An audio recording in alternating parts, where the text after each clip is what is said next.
I'm Em, and this is the Knit You Up vlog.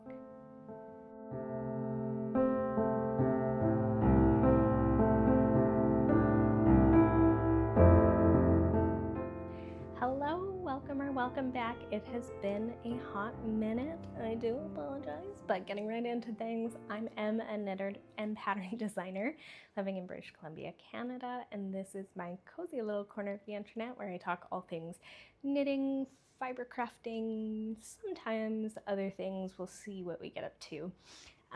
It has been a little while since I gave you like a traditional update, or really any update.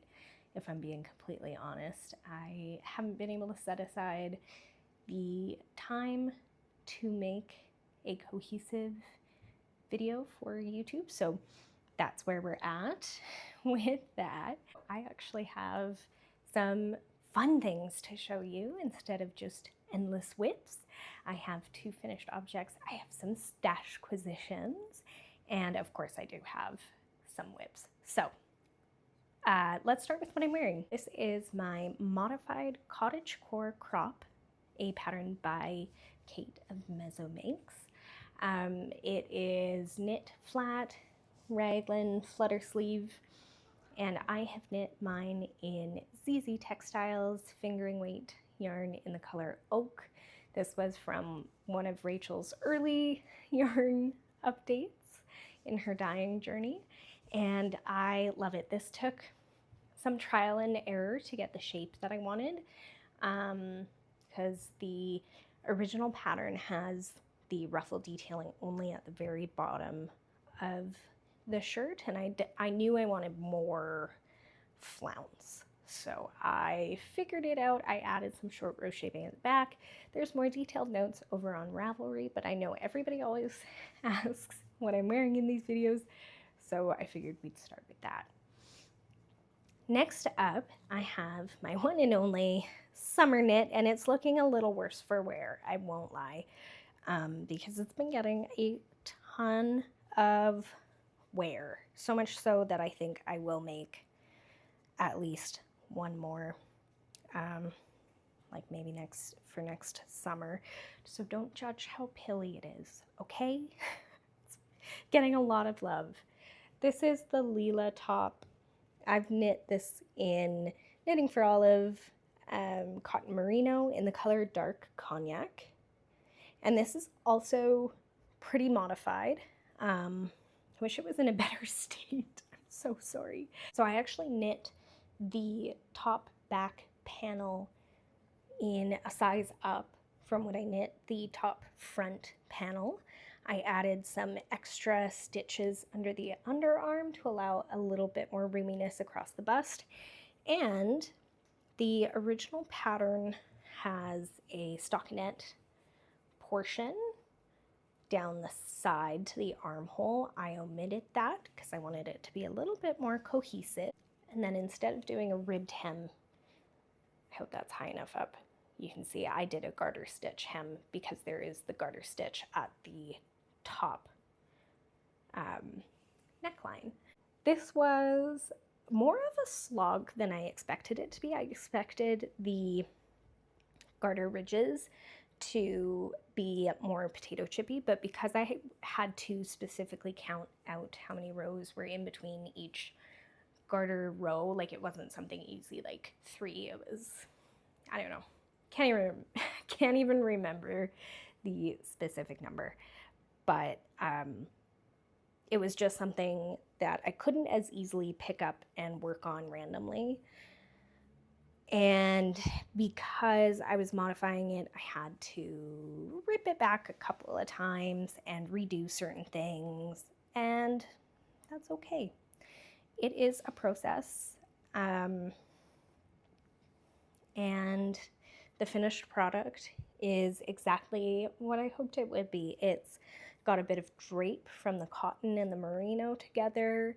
It's not blisteringly hot, even though there is merino in there. I wish it wasn't pilling so much, but I don't hand wash this.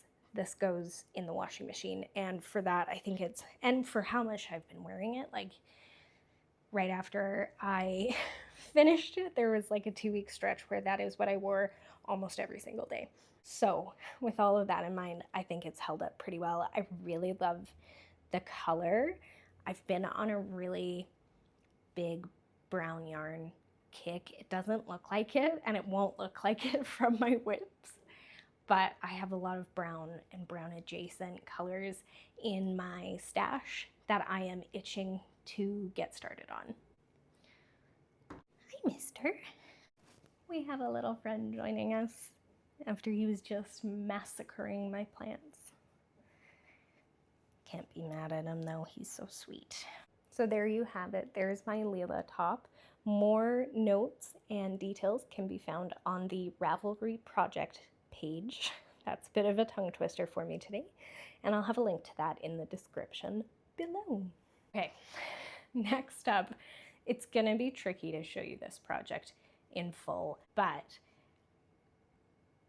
those of you who have been following me since 2021, I think, will hopefully, well, probably not. You probably won't recognize this because it's been hibernating for so long.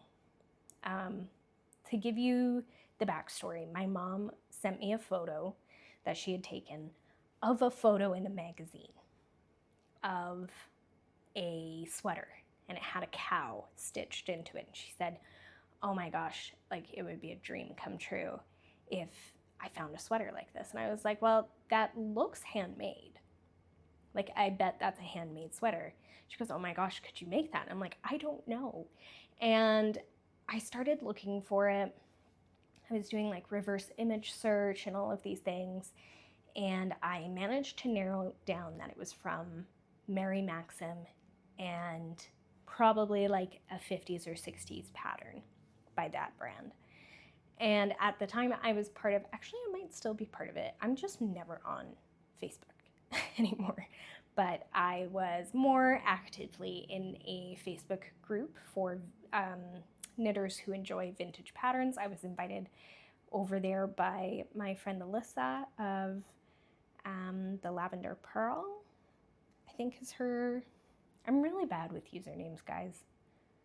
But my friend Alyssa had me join the group. It's an amazing little group. Everyone is so nice and encouraging. And I just put it out there. I put the photo that my mom had sent me, and I said, can someone help me? I've managed to figure out that this is a Mary Maxim pattern. I've been scrolling through their database. I found this similar one, but it's not quite right. Can someone help me? And within a couple of days, I had a link sitting there for the exact cardigan that my mom requested.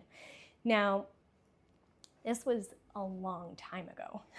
So M back then did not know what M right now knows. And part of me wants to remake this project so that I can do it right. But I had no idea what I was doing at that point. My mom was hesitant to wear anything with real wool in it because she is allergic to wool. She has, like, she'll break out in hives, especially mohair. Mohair is the worst for her. So we were trying to do this, A, without breaking the bank, and B, without giving my mom a full body reaction. So we ended up picking out some colors of, I think, Lion Brand and Patton's yarn. So it was a like wool and acrylic blend. And because I was ordering it online, I couldn't really tell how the yarns differed from each other. And so it just ended up being off gauge, really heavy, really thick, really chunky, which my mom loves. It's kind of like an overcoat for her. But it was on hold for a long time. It's in tarsia. It's knit in panels. The charting is really tiny in the pattern. The instructions are really minimal. I was not having a good time. I thought it would be quick because it's knit on like 6mm needles. I started in 2021 and I finished in 2025. And that was not with consistent knitting. I won't lie. It sat there for probably minimum a solid year not getting touched. But I really wanted to get it finished for her. She kept asking about it, and she'd kind of, I think, given up hope. And I feel so bad about that. But anyway, all that aside, I wanted to finally follow through with it. And we had a little girls' trip to Salt Spring Island planned, and I thought, this is perfect. I will get it finished by then. I was literally up until like 1 a.m. the night before we left, just finishing the collar on this stupid thing. And I am not proud of the work, like the workmanship of it. It's a bit shoddy, it's a bit rushed. The gauge is whatever the gauge is. I had to modify the collar because during my big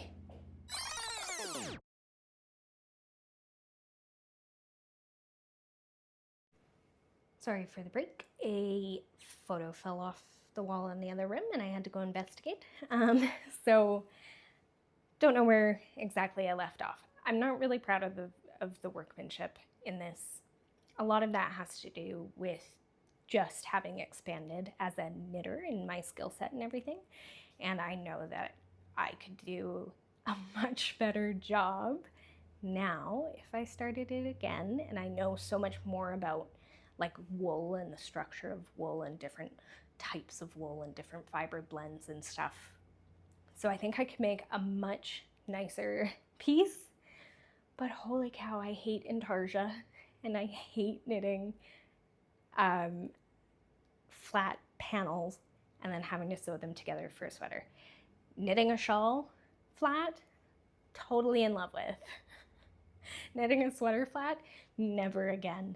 Never again. Maybe for a child, like maybe for a niece or nephew, because it's small, but I hate it. The one thing I am pretty proud of is my mattress stitch. I nailed that. Anyway, you know what? I should just show you the project now because it's been so long. You have the whole backstory. This is, oh, I hope it doesn't come out muffled. Ignore the inside, okay? I'm not weaving in all those ends. That's too much. But this is the Hereford Bull cardigan. I'll show you the back because the back is the pièce de résistance. Hereford Bull cardigan by Mary Maxim from 1961. You can see the chevron color work and the Western kind of panels. They were supposed to be like on the front panels. So a couple of quick modifications that I made. On the front panels, I'm trying to do this without muffling the thing. There's supposed to be like a little Western detailing there. I did not do that. I had enough of the color work. And then the second thing is there's supposed to be a shawl collar. And this is certainly not a shawl collar. This is just a ribbed collar. And that is because when I was doing, oh, I think this is where I left off before I got up. When I was doing my big yarn stash reorganization and getting rid of yarn, I went, oh, I'm done with all of the brown color work for this cardigan. I can get rid of any extras. And I did. And then I finished the sleeve that I had been working on. And I went, oh no, I have like maybe 15 grams of this brown yarn left. And that was supposed to be this shawl collar. So obviously I'm not going to knit an entire shawl collar. Like I think at one point it said to have like 120 stitches on the needle for this collar. That's not happening. This is like maybe, I don't know. But so what I did, you can see it's so uneven. I am pained by this. I find it hilarious, but I am pained. So please be gentle. I was gonna say nice. You don't have to lie to me. It's bad, okay? I recognize that, but let's just be empathetic. Wow, like holding it like this, I'm this is so bad. I'm gonna have to make her a new cow sweater.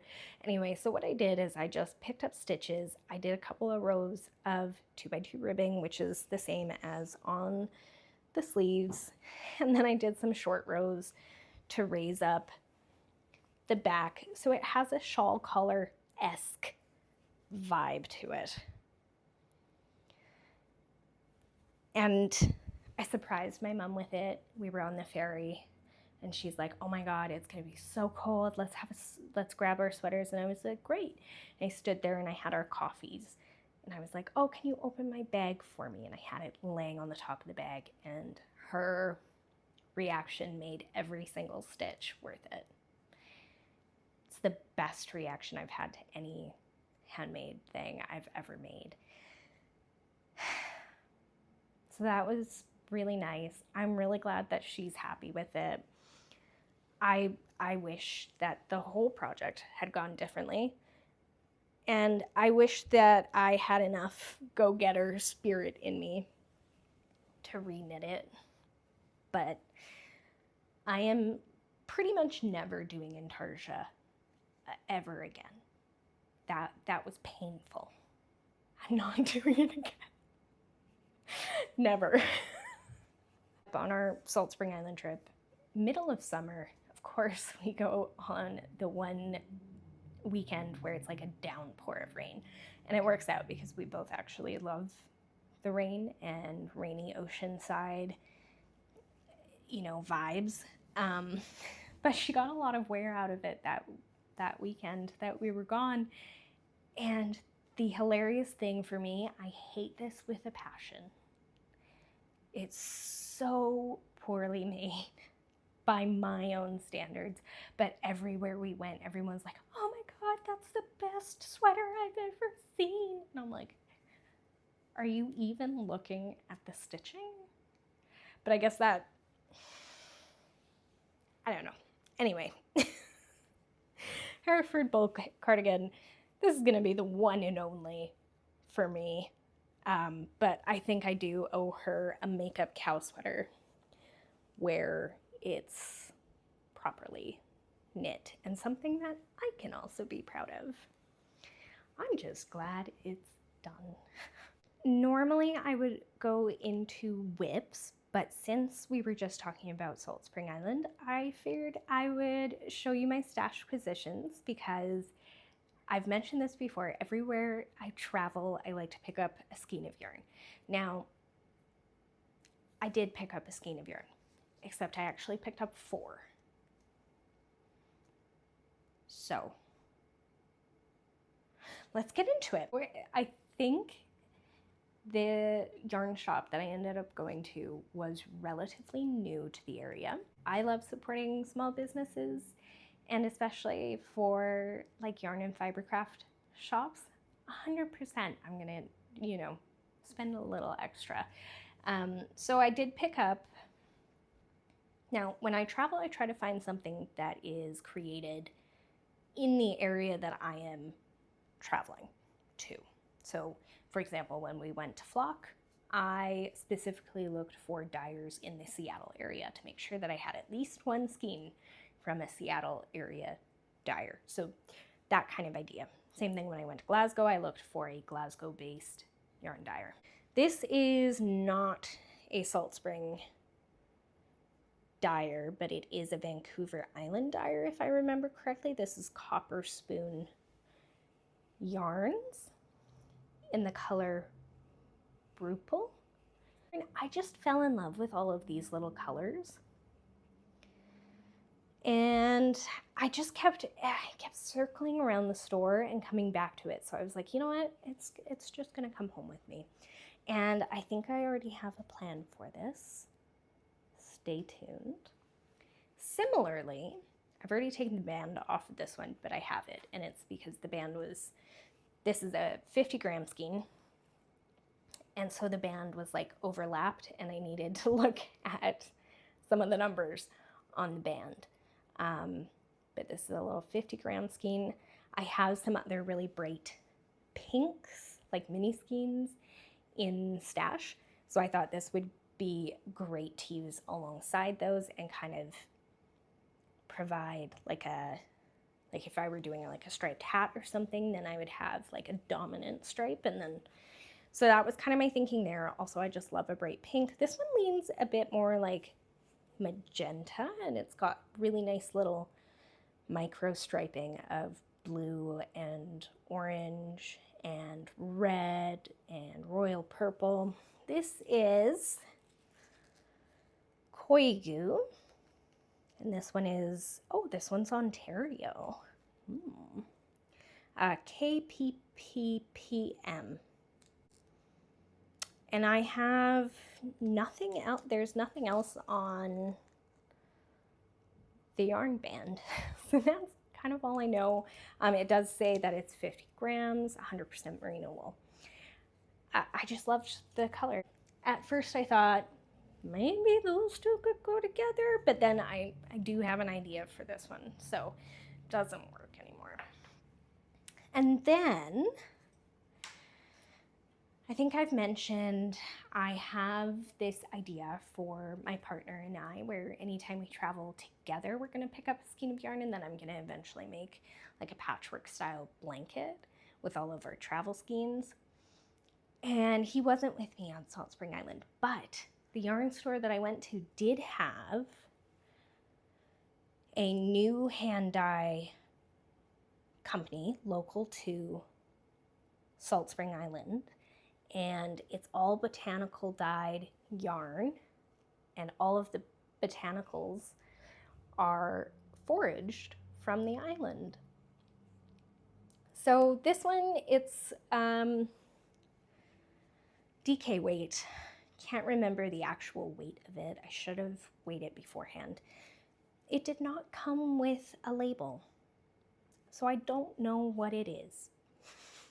But it is one of those locally foraged, locally dyed skeins, and I thought this would be cute. I could just like throw it into the blanket, because how special is that?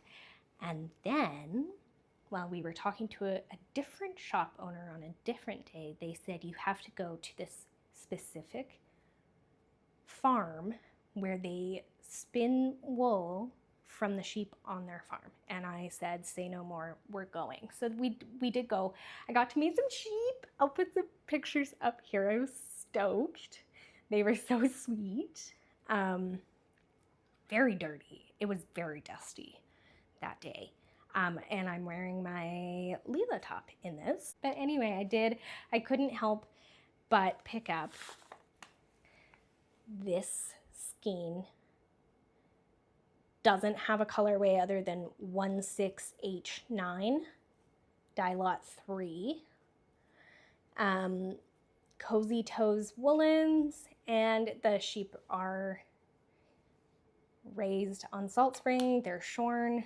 The yarn is processed on Salt Spring, and this just goes with the color palette for our travel blanket. So I was like, duh, of course, like too bad, so sad that my partner wasn't there, but this is going in because that is so special. Like, look at that.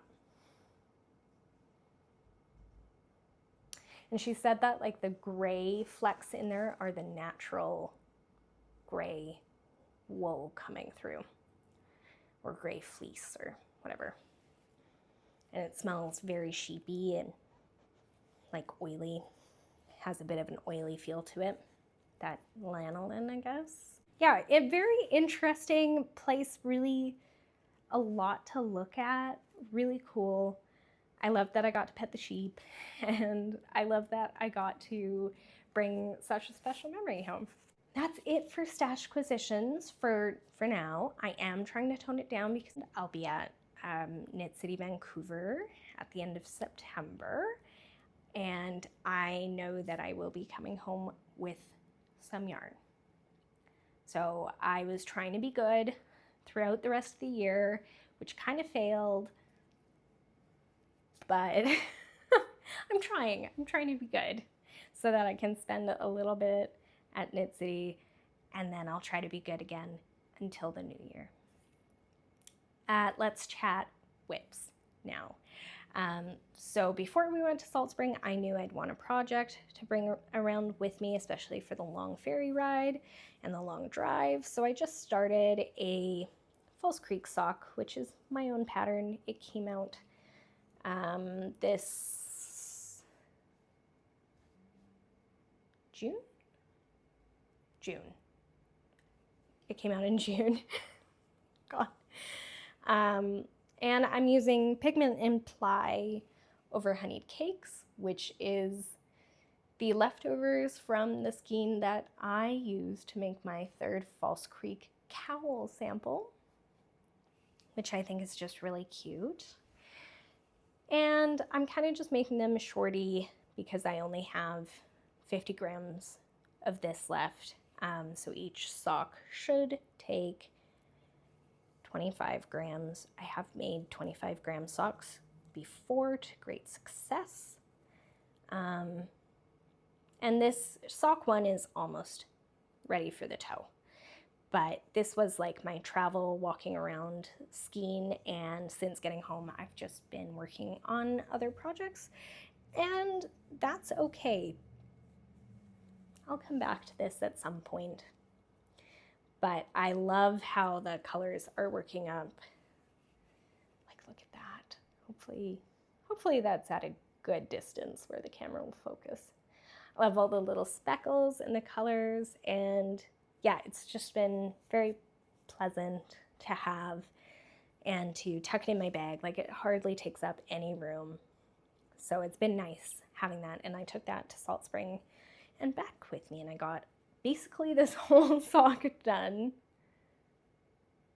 Like, this whole, pretty much,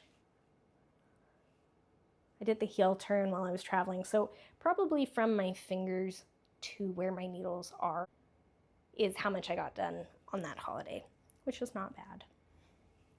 Okay, next up, in a cute little silly bag that I bought at Bard on the Beach this summer. It's Hamlet's Duplex 2B and not 2B. Can you tell I'm a nerd? Anyway, it's a really nice size for like a mid-size project. Actually, this holds a lot more than I thought it would. But I have this all tangled up. Here we go. This is yet another Simple Thing shawl. I've ended in the middle of a row, which is great. Simple Thing shawl.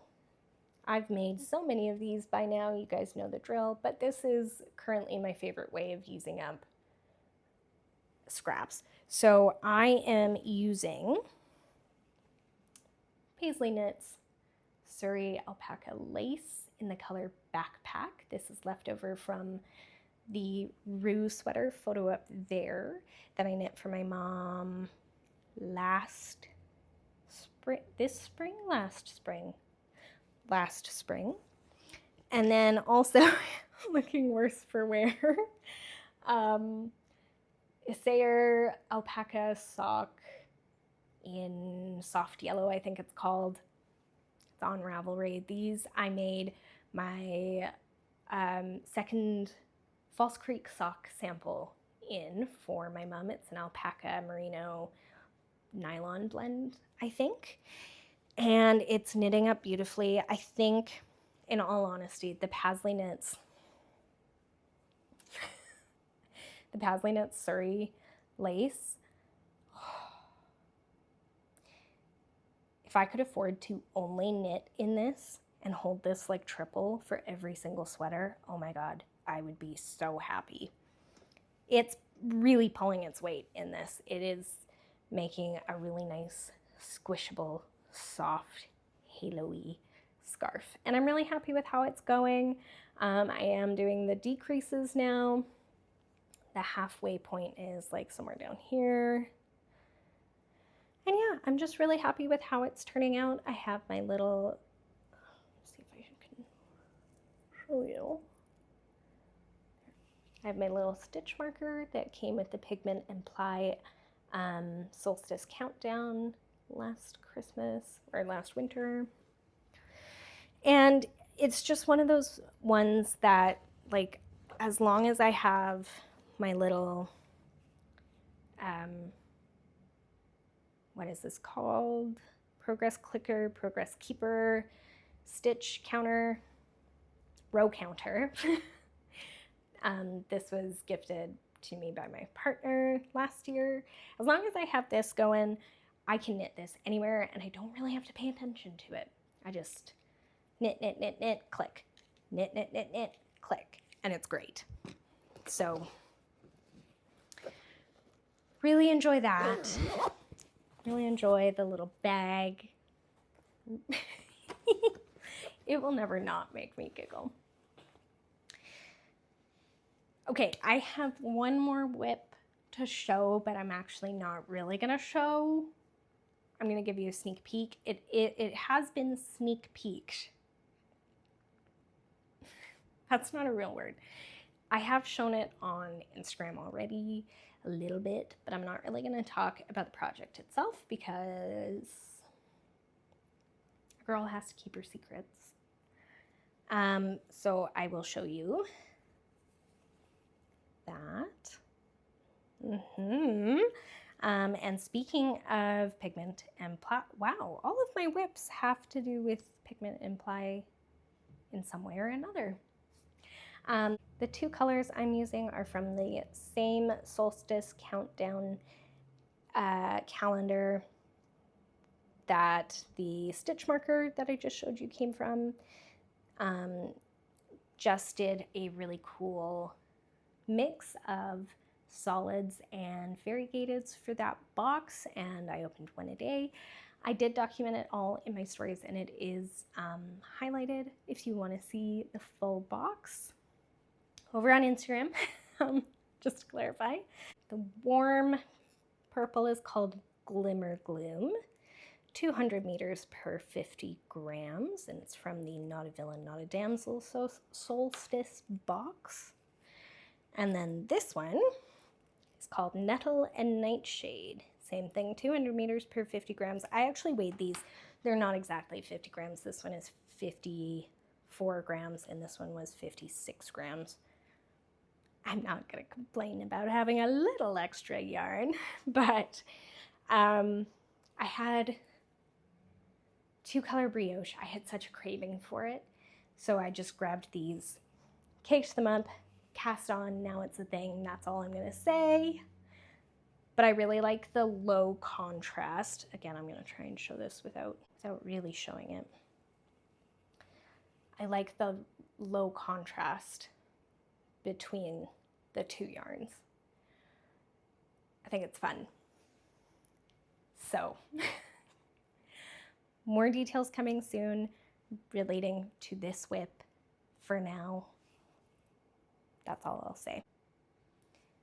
That is it for today. I kind of felt like this video should have been a bit longer, but 3 small whips, 2 finished objects, 4 stashquisitions. That's pretty decent. I hope you all enjoyed this video. I'm looking forward to creating more content over here on YouTube once my schedule kind of evens out a little bit more, which I know I've been saying for a while. If you are headed to Knit City, Vancouver this year, please come say hi. I will be attending the Knit Night. I'd love to meet you, say hi, chat, show each other our projects. My partner and I will be at the market on Saturday. We're really looking forward, well, I'm really looking forward to it.